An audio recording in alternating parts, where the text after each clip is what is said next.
I decided to stand basically because I didn't think anyone would probably stand up for the things I'm standing up for and speak out for the people I'm speaking out for. So when I look at the other candidates, I'm the only one who's younger, I'm the only one who comes from and understands, I would say, kind of the least well-off communities in our region, the only one who thinks that the current economic plans haven't worked for them and won't work for them, and the only one who's really saying that this authority needs to look like the people it serves and stop being so dominated by older white men, really.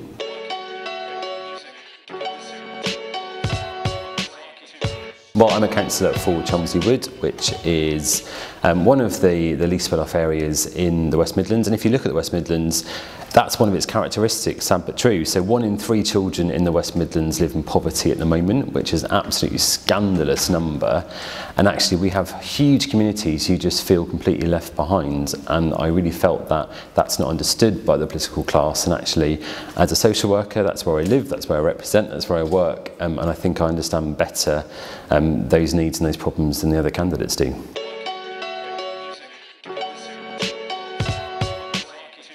Yeah, it's a problem. The problem is you can only elect one mayor. So there's probably, last time I checked, I think it was 50.5% women or something in the West Midlands. So actually, you have to have a man or a woman pretty much to start with. Say, Beverley would be the most representative as probably a white woman just about just.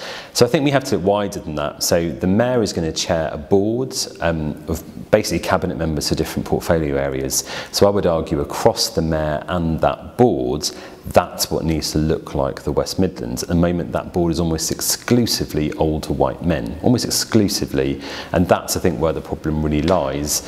Yes, I would absolutely like to have seen more women, more young people, more people from Black, Asian, minority ethnic communities as candidates.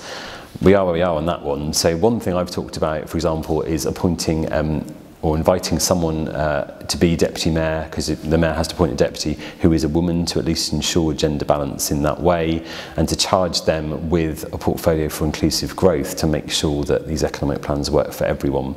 But it's something we've pushed on for a long time, that why is it that the community have been shut out from the Combined Authority and its scrutiny panel? Because it's worse than that even. So you have this Combined Authority board of mainly older white men, but they have then chosen their own colleagues to scrutinise them, which would never happen in most democratic countries. Actually, that's not okay. You need to have some distance. It's rather like me saying to the Inland Revenue, you don't need to inspect my tax returns, I'll get my best friend to do it, thank you very much. So actually, again, why isn't the board and that scrutiny panel involving more people from community groups, voluntary groups, more local councillors, more union reps? Why is it mainly being driven by older white men and big business?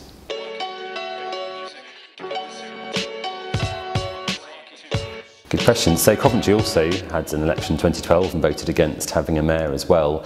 So yeah, so basically what happened was the government said to councils, none of which I would argue wanted a mayor, several had been on record saying that at the time, they said to the councils, unless you have a mayor, we will not give you money or devolve any power. That's the choice.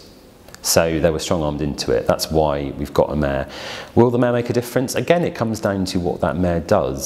So the mayor has very limited power, which you can view as a good or a bad thing. But what the mayor does have is a lot of soft power, actually, of influence. And I think it's an opportunity, actually, to help people work together. If that's going to be a mayor that's going to facilitate conversations and facilitate communication and truly involve people, that could be a great thing.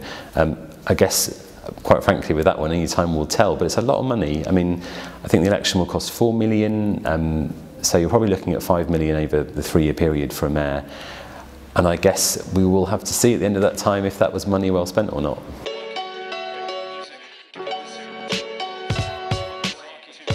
I probably would differ from all my other mayoral colleagues with the housing crisis, because I don't think the mayor, no matter what they do, can solve it. So at the moment we need to build between 10 and 15,000 houses a year in the area. We're building about 4,000 houses, and that's been constant since 1981. So we have a massive, massive shortfall. If you look at the things local authorities and mayors can do, they can't make up that shortfall. So for example, people will talk about bringing empty properties back into use. There are only 10,000 empty properties across the entire area, so that's 1 year's deficit. Now, if they were that easy to bring back into use, councils would have done it already, but actually it's through compulsory purchase orders, which are very time consuming and cost a lot of money. So Actually, the mayor doesn't have that power to start with. Local authorities are working quite hard on that. But even if you brought them all back into use, still the problem's not solved. You could look at bringing smaller builders into the market, self-builds, housing co-ops, that kind of thing, to speed up delivery of housing and really challenge the stranglehold the big boys have on the market. That would help a bit. But that's not going to solve the actual housing crisis. You could campaign on land banking, help a bit, but it wouldn't solve it. Look at increased density, again, help a bit, but these are all tweaking around the edges. The real problem is a lack of government investment in house building. We need the government to start a massive programme of building social housing and truly affordable housing around the entire country to solve the housing crisis. Until they do that, we can ease it a bit, we can tweak it, but we can't solve it.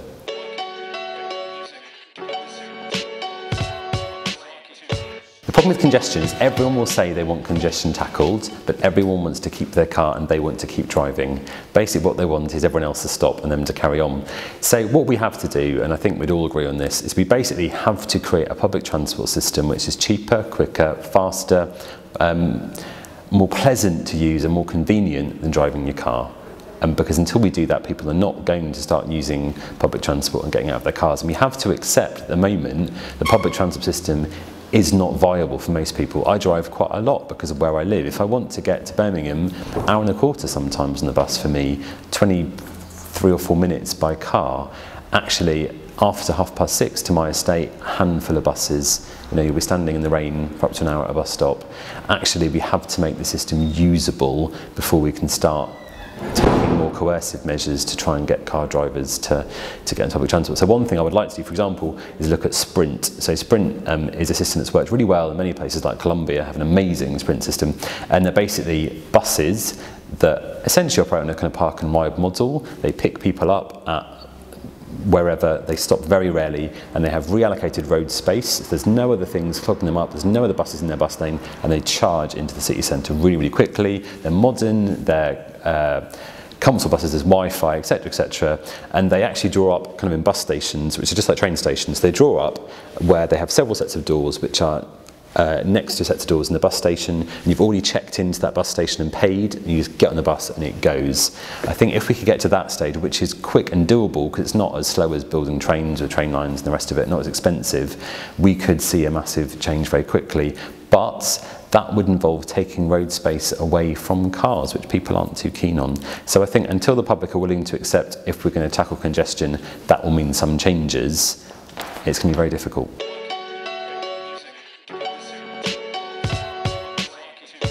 I think my vision of a post-Brexit West Midlands is we stop and take stock and we say, why did all these people vote for Brexit? And we recognise that's because they don't feel that they have the power over their lives they want, or they don't feel the economic plans have worked for them. So my vision for a post-Brexit Britain is a Britain where actually those issues of social discontent, we tackle them properly, that actually we see growth and wealth spread about far more. We see communities feel they can influence decisions, they have control over their lives, and we use it as a wake-up call, basically, and actually we then dissipate the tensions that have been focused elsewhere in the wrong places, I would say, and actually we acknowledge that until someone has a house and a decent job that pays a decent wage, they're going to feel that they may as well change the plans because the current ones don't work for them.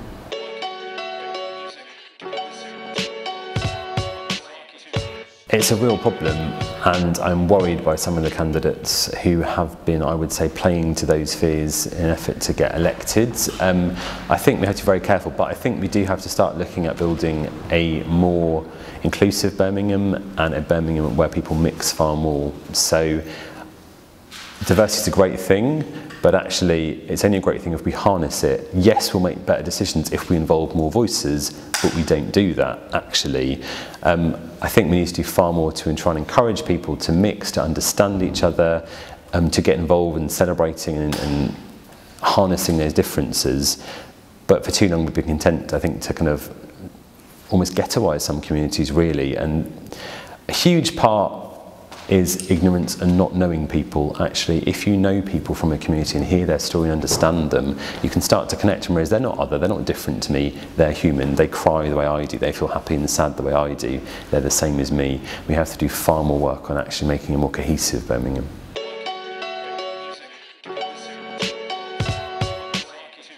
The first thing I would do is massively challenge the current economic plans for the Combined Authority, which basically focus on growing the economy as quickly as possible by focusing on getting money into the wealthiest areas. And the problem with that is, let's say the West Midlands economy grows 100 million, and everyone goes, oh, isn't that wonderful, we've grown 100 million. Well, actually, if two individuals are richer each by 50 million, and they take that money and stick it in the city in offshore bank accounts, that doesn't help the West Midlands. It actually increases inequality. So what we need to do is focus on the least well-off areas first, and investing directly in those areas, particularly investing in small businesses in those areas, because what we know about small businesses is they tend to operate more as what I'd call business citizens, so businesses that take an interest in the well-being of the area, and the money stays there. So if a supermarket opens, from every £1 you spend in that supermarket, 5p remains in that local economy area. If a local shop opens, every £1 you spend there, 50p remains in that local economy area, recycling round and round that economy again and again and again, being spent again and again and again, and more money in that area. So we have to root enterprise in the least well-off areas to help them catch up.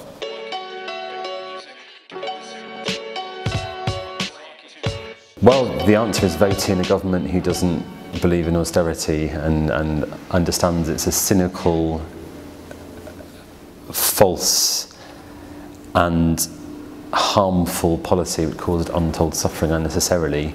Austerity means a policy where you cut services and you tax more. We haven't had austerity, actually. We've had a policy where you cut services and tax less. So the Conservatives reduced the top rate of tax from 50 to 45%. If we were actually pursuing austerity, that would not have happened. So this isn't austerity, it's a nonsense. We were told that austerity would mean a balanced budget in 5 years. It didn't, it's failed. If a policy fails, it's time to ditch it. So I have actually personally, the politician, a real problem with some of the reactions of people to austerity. So you'll get people say, oh gosh, isn't it awful, they shut my whatever service. And I'll say, well, your council's got a real problem because they've been cut to the bone. They have no money. There's 1 million people in the UK, older people, who don't get the support they need to get dressed, get washed or toilet themselves. And they obviously are the first call on money before anything else. And people will say, oh, stop playing politics. And I'm not. Because actually, if you vote for a government that says we'll cut services, you can't complain when they do, and you can't think cutting services doesn't mean anything. So the problem is, let's say Birmingham City Council want to shut a children's centre in some area or other, and all the parents come out with their placards and say, don't shut our children's centre, don't do it, blah, blah. And the council doesn't.